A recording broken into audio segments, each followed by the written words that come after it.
我是阿尔尼医师，今天为大家介绍的是，很多人一坐上会议，回到家看电视没多久就秒睡，常以为只是太累，但这种一碰就睡着其实是身体在示警，背后最常见的原因不是疲劳，而是打鼾与睡眠呼吸中止症。若长期忽略，可能造成心血管受损、注意力下降，甚至提高中风与心脏病风险。打鼾看似只是噪音，但其实是血管老化的警讯。研究显示，即使没有呼吸中止，光是长期打鼾，就会让颈动脉更容易硬化。而呼吸中止症更是因为睡眠中反复缺氧，让心脏与大脑长期处于压力之下。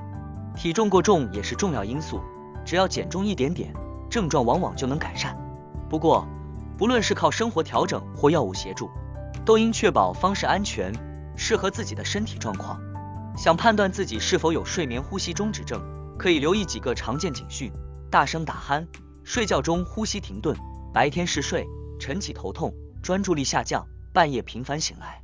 如果你或家人出现这些情况，千万别再忽略。改善生活作息、控体重、调整睡姿，都是保护睡眠与健康的第一步。只要早点发现，及时处理，就能让每一晚的睡眠真正带来休息，而不是偷偷伤害身体。